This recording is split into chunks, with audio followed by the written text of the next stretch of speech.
Maka tidak ada banyak pilihan bagi Jakarta kecuali untuk menarik rem darurat sesegera mungkin.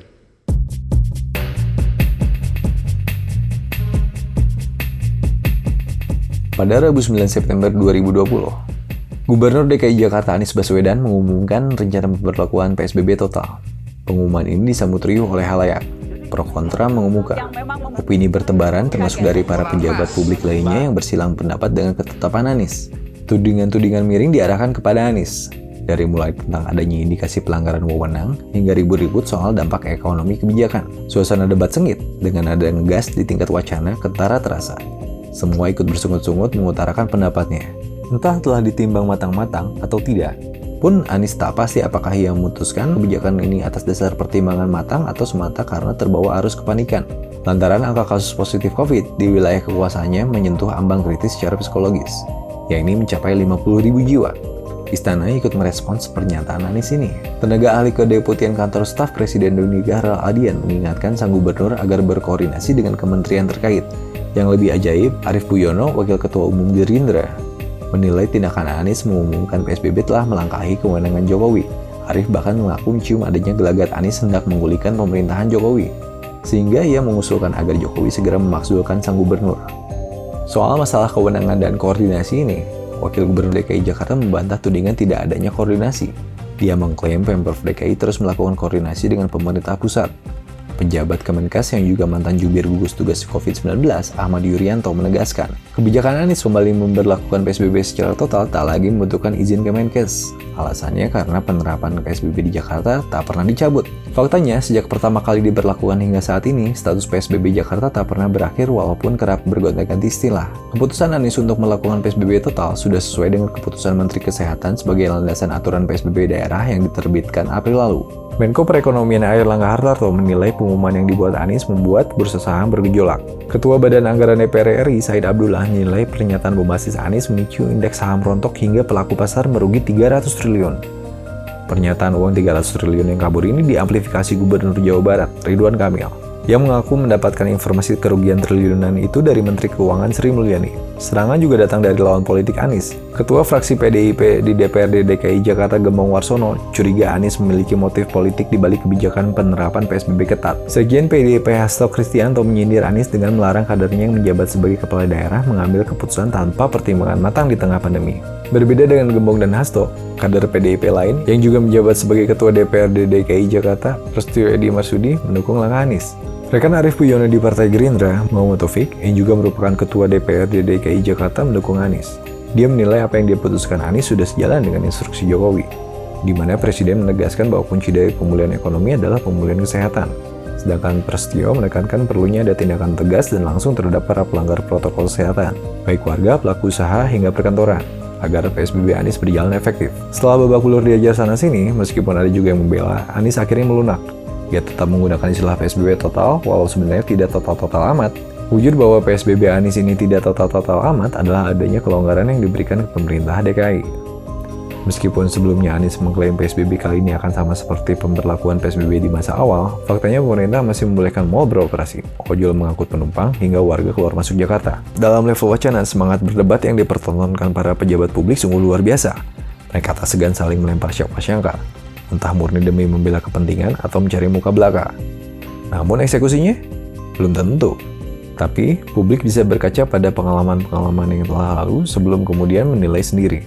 Saat ini saja, lalu lalang orang tak mengenakan masker mulai jadi pemandangan umum. Padahal itu adalah pokok yang paling elementer di masa pagebluk. Anjuran menjaga jarak juga sudah kurang diperhatikan. Lihat saja kafe-kafe, restoran, klub malam, atau bahkan KRL. Di tempat-tempat seperti itu, wabah diberi keleluasaan untuk memilih rumah barunya. Mari bertanya seberapa banyak dari kita yang masih mempertahankan kebiasaan cuci tangan dengan sabun, mencuci masker dengan air panas, menjaga jarak fisik minimal 2 meter, dan berhenti menyentuh muka atau hidung. Akui saja bahwa kebiasaan-kebiasaan itu sudah semakin mengendur, atau mungkin sudah lama hilang. Kenapa itu bisa terjadi? Ada banyak faktor. Salah satunya karena menciptakan kebiasaan baru adalah perkara yang susah-susah gampang. Kebiasaan baru akan lebih ringan dijalani jika dia muncul dari kesadaran rasional. Tapi disadari atau tidak, sebetulnya pilihan kebanyakan orang untuk menerapkan protokol kesehatan secara ketat di awal masa pandemi lebih mirip sebagai reaksi spontan. Tindakan itu didorong oleh kehendak irasional. Rasa takut yang dipicu minimnya pengetahuan akan ancaman wabah misterius. Lemahnya basis rasional dalam pengambilan tindakan membuat kebiasaan ini tidak bertahan lama. Ia akan hilang digantikan kebiasaan lama seiring kekhawatiran yang mereda. Sebab, informasi-informasi yang diserap masyarakat pun pengalaman keseharian mereka seolah menunjukkan bahwa corona tak sengerikan yang dibayangkan.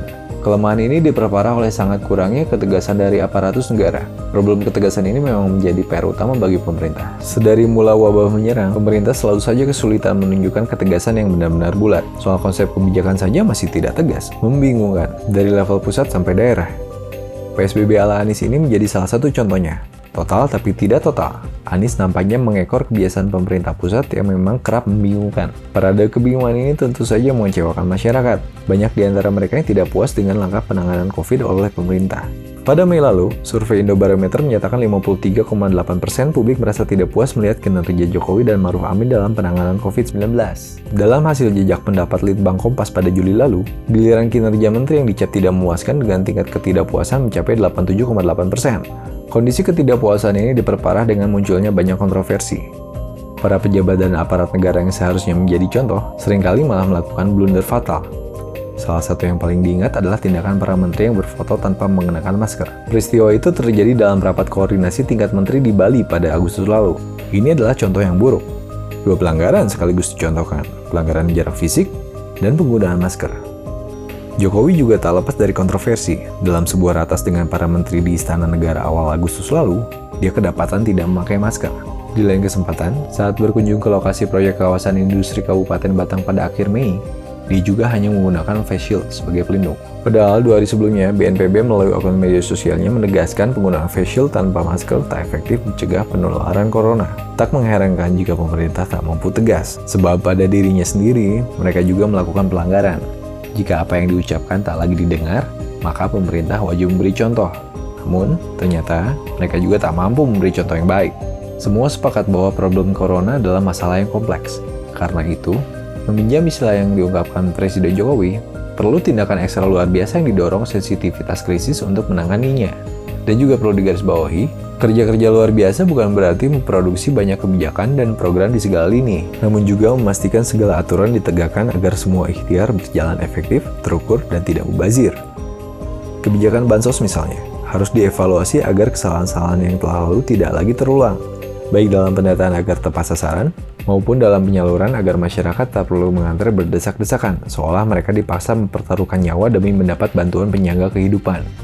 Sudah lebih dari 5 bulan pegebluk ini menghantui Indonesia, dan 5 bulan bukanlah waktu yang pendek. Ada banyak pelajaran yang sudah diambil, salah satunya adalah bahwa kebijakan yang baik tidak semata ditentukan oleh kerangka argumen dan susunan kata-kata, namun juga harus mendarah daging menjadi tindakan nyata.